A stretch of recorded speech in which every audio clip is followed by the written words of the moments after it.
اللہ رب العزت نے اپنے محبوب نبی صلی اللہ تعالیٰ علیہ وسلم کی امت کو اشرف و اعلیٰ بنایا ہے اور خیر الامم بنایا ہے۔ تمام امتوں میں جتنا شرف اس امت کو عطا کیا گیا،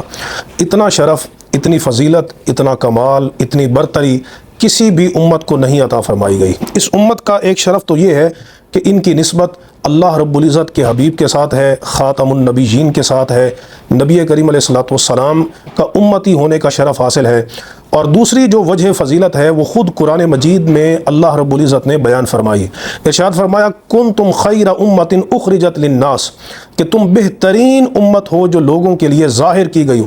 اب وہ بہترین امت کیوں ہو؟ کہ تأمرون بالمعروف وتنہون عن المنکر، فرمایا کہ تم نیکی کا حکم دیتے ہو اور برائی سے منع کرتے ہو۔ پہلی امتوں میں انبیاء علیہ السلام یہ فریضہ سر انجام دیتے تھے کہ وہ نیکی کا حکم دیتے تھے، برائی سے منع کرتے تھے، لیکن اللہ رب العزت نے اپنے محبوب علیہ السلام کو خاتم النبیین بنایا ہے، تو حضور صلی اللہ علیہ وسلم کے بعد آپ کی نیابت میں اس امت میں کہ علماء نے، ائمہ نے، حکمرانوں نے امر بالمعروف اور نہی عن المنکر کا فریضہ سر انجام دیا۔ اور جب یہ امت من حیث المجموع اس فریضے کو چھوڑ دے گی تو وہ شرف اور فضیلت جو اللہ تبارک و تعالیٰ نے قرآن مجید میں اس صفت کی قید کے ساتھ بیان کی ہے، یہ اس کے حقدار نہیں رہیں گے۔ اس لیے نبی کریم علیہ الصلوۃ والسلام نے واضح طور پر اس بندے کے متعلق کہ جو امر بالمعروف اور نہی عن المنکر کو چھوڑ دیتا ہے اور برائی کو دل سے بھی برا نہیں جانتا، اس سے نبی کریم علیہ السلام نے ایمان کی ہی نفی فرمائی ہے۔ صحیح مسلم کتاب الایمان میرے ہاتھ میں موجود ہے، نبی کریم علیہ الصلوۃ والسلام نے ارشاد فرمایا، حدیث نمبر 177 ہے، فرمایا من رآ منکم منکرا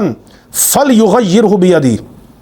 کہ جو تم میں سے برائی دیکھے تو وہ اس کو اپنے ہاتھ سے تبدیل کر دے۔ یعنی پہلا حکم یہ ہے کہ برائی کو، ظلم کو، زیادتی کو اپنے ہاتھ سے تبدیل کیا جائے۔ فَإِن لَمْ يَسْتَطِعْ فَبِلِسَانِهِ، فرمایا کہ اگر وہ اپنے ہاتھ سے تبدیل نہیں کر سکتا برائی کو، منکر کو، تو وہ اپنی زبان سے اسے برا کہے۔ اور جو قرآن مجید میں اللہ تبارک و تعالیٰ نے حکم دیا ادعو الی سبیل ربک بالحکمۃ والموعظۃ الحسنۃ وجادلہم باللتی ہی احسن، کہ اچھے طریقے سے مجادلہ کرے، احسن طریقے سے نصیحت کرے اور شائستگی اور حکمت کے ساتھ وہ لوگوں کو اللہ کے دین کی طرف بلائے۔ اور اگر بندہ یہ بھی نہیں کرتا تو حضور نے فرمایا فَإِن لَمْ يَسْتَطِعْ فَبِقَلْبِهِ، تو وہ اپنے دل سے برائی کو برا جانے، لیکن فرمایا وَذَلِكَ أَضْعَفُ الْإِيمَانِ، یہ ایمان کا کمزور ترین درجہ ہے کہ انسان اپنی زبان سے برائی کو برا نہ کہے،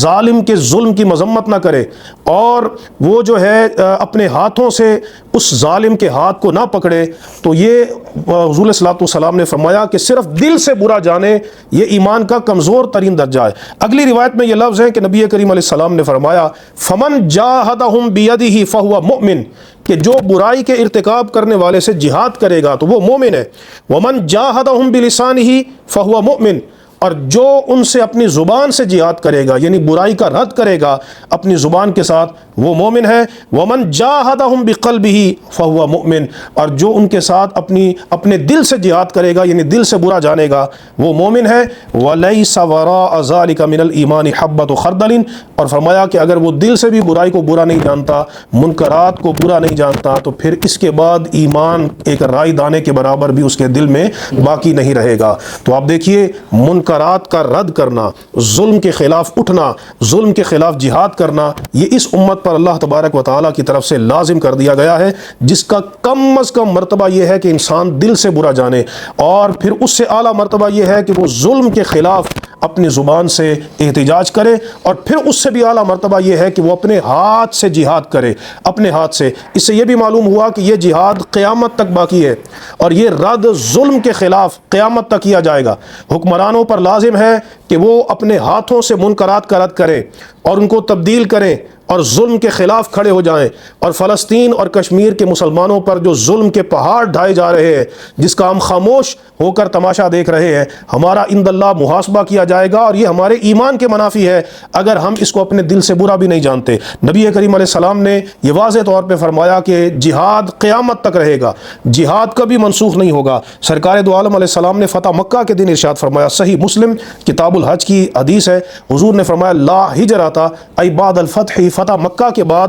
مکہ کی طرف ہجرت نہیں ہے، ولیکن جہاد و نیہ، لیکن فرمایا کہ جہاد اور اچھی نیت یہ قیامت تک رہے گی۔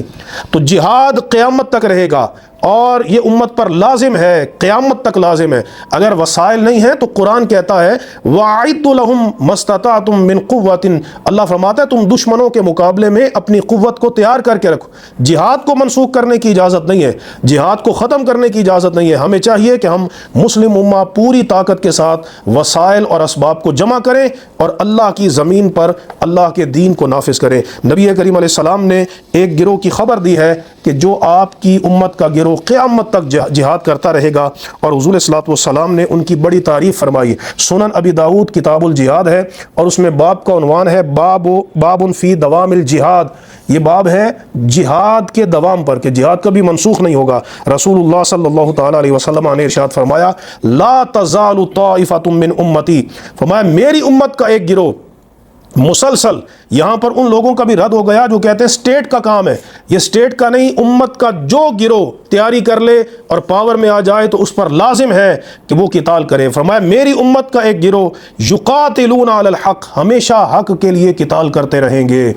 وہ حق کے لیے ہمیشہ قتال کرتے رہیں گے، جہاد کرتے رہیں گے، ظاہرین علی من نأواہم، اپنے دشمنوں پر غالب رہیں گے، حتی یقاتل آخرہم المسیح الدجال، یہاں تک کہ اس میری امت کے گروہ کا جو آخری گروہ ہوگا، طبقہ ہوگا، وہ حضرت عیسیٰ علیہ السلام کی مائیت میں مسیح دجال کے خلاف قتال کرے گا۔ تو پتہ چلا قتال قیامت تک رہے گا، جہاد قیامت تک رہے گا، امت کے تمام طبقات پر لازم ہے۔ جن کو اللہ تبارک و تعالیٰ نے قوت دی ہے، اقتدار دیا ہے اور اثر و نفوذ عطا کیا ہے، وہ اپنے ہاتھ کے ساتھ یعنی جہاد بالسیف کریں اور آج کے جدید اسلحہ کو استعمال کرتے ہوئے جہاد کریں اور ظالموں کے خلاف وہ علم حق کو بلند کریں، مظلوموں کی مدد کریں، اور جن کے اندر یہ طاقت نہیں ہے وہ اپنی زبان کے ساتھ اس کی مذمت کریں اور دل سے اس کو برا جانیں، اور محض دل سے برا جاننا یہ ایمان کا کمزور ترین درجہ ہے۔ اور جو مسلمانوں پہ ظلم پر خاموش رہیں اور اس کو دل سے بھی برا نہ جانیں تو مصطفیٰ کریم علیہ السلام نے یہ بتا دیا کہ ان کا ایمان کے ساتھ کوئی تعلق نہیں۔ اللہ تبارک و تعالی ہمیں دین متین کے احیاء، امر بالمعروف، نہی عن المنکر اور ظالم کے ظلم کے خلاف جہاد کرنے کی توفیق عطا فرمائے۔